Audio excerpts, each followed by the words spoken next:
Há pouco mais de um século, um filósofo alemão soltou uma verdadeira bomba no mundo das ideias. Uma frase, uma declaração que ecoa com força até os dias de hoje e que abalou completamente os alicerces do pensamento ocidental.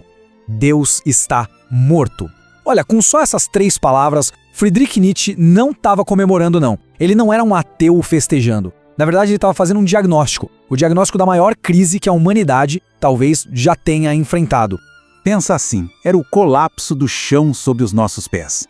O desmoronamento não só da fé religiosa, mas de tudo aquilo que dava sentido, que nos guiava, que nos dava um norte.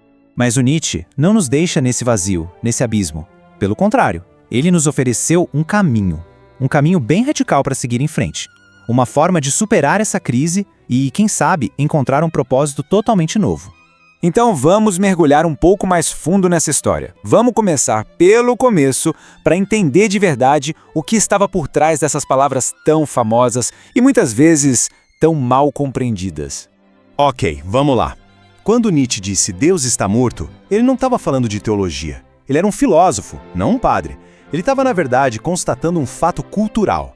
A ciência, a razão, o pensamento moderno, tudo isso aos poucos foi tirando Deus do centro da vida ocidental. A crença num fundamento maior para tudo simplesmente se evaporou. E claro, uma mudança desse tamanho tem consequências. Consequências diretas, perigosas, que nos levam para um lugar bem sombrio. Um lugar que ele chamou de o abismo. Essa consequência tem nome: niilismo. É aquela sensação avassaladora de que nada mais tem um sentido absoluto, de que os valores supremos perderam o seu valor. E o ponto central é esse.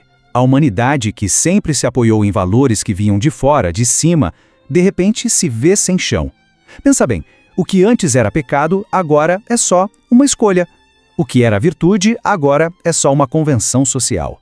É uma fase de transição perigosíssima. Um caminho que pode levar a um desespero profundo, a uma apatia total. Mas é exatamente aqui, nesse ponto mais baixo, que Nietzsche introduz seu conceito mais poderoso, uma força capaz de nos erguer desse abismo. Ele chamou de vontade de potência. E olha, cuidado aqui, não tem nada a ver com querer poder sobre os outros, dominar. É algo interno. É o impulso que todo ser vivo tem para crescer, para se superar, para criar, para ir além dos próprios limites. É uma força de autoafirmação. É, no fundo, o grande sim para a vida. Um sim em toda a sua plenitude, com tudo que ela tem. Um contraste direto com o grande não do niilismo, que diz que nada vale a pena. E com essa força como guia, Nietzsche propõe uma transvaloração de todos os valores, basicamente virar a mesa. Ele dizia que a moralidade tradicional era uma moralidade de escravos, que valorizava a humildade, a piedade, coisas que para ele negavam a vida. A ideia era questionar tudo isso. E o caminho do Criador seria esse. Primeiro, despertar essa vontade de potência. Depois, usar essa força para recriar todos os valores. Forjar a própria moralidade. Uma moralidade que celebra a força, a criação, a afirmação da vida. E o passo final, tornar-se o Übermensch. Esse é o resultado de todo o processo. O Übermensch, ou além do homem. E é crucial entender isso. Não é um ser geneticamente superior, não é uma raça ariana, é um ideal. É aquele indivíduo que superou o vazio do niilismo, que criou os próprios valores e que se tornou, enfim, o verdadeiro artista da sua própria vida. Isso tudo nos leva ao teste final, o desafio mais profundo e talvez o mais difícil de toda a filosofia de Nietzsche. O conceito se chama amor fati, o amor ao destino. Que não é só aceitar a vida como ela é mais, é amar a própria vida inteira, com cada vitória, cada dor, cada fracasso, cada alegria, porque cada um desses momentos esculpiram quem somos. É não querer que absolutamente nada tenha sido diferente. E o teste supremo para saber se alguém chegou nesse nível de amor pela existência é um experimento mental, um que ele chamou de o eterno retorno.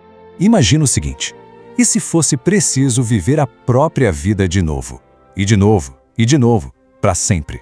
Exatamente do mesmo jeito, com cada detalhe, cada dor, cada alegria, sem mudar uma vírgula. Seria possível celebrar essa ideia? Abraçá-la com um sim retumbante? Conseguir responder sim a essa pergunta com todo o seu ser Essa seria a marca daquele que realmente afirmou a vida em sua totalidade. Seria o sinal de que se alcançou a tal grandeza nietzschiana. No fim das contas, Nietzsche não nos deu respostas fáceis nem um manual de felicidade. Ele nos deu o desafio mais profundo de todos. A tarefa de sermos nós mesmos os criadores do nosso próprio sentido, num mundo que, segundo ele, tinha perdido o seu. É um chamado à coragem, à autenticidade e a uma afirmação apaixonada pela existência. E agora, a provocação final fica no ar para reflexão. De todas essas ideias, a morte de Deus, a vontade de potência, o amor fati, qual delas ressoa mais fundo? Qual tem o maior poder de transformar a maneira como enxergamos o mundo? A discussão, sem dúvida, está longe de terminar. Se esta cápsula de conhecimento expandiu sua mente, há muitas outras a serem descobertas. Inscreva-se e ative as notificações para não perder a próxima dose de reflexão. Sua perspectiva é importante. Deixa nos comentários. Até a próxima cápsula.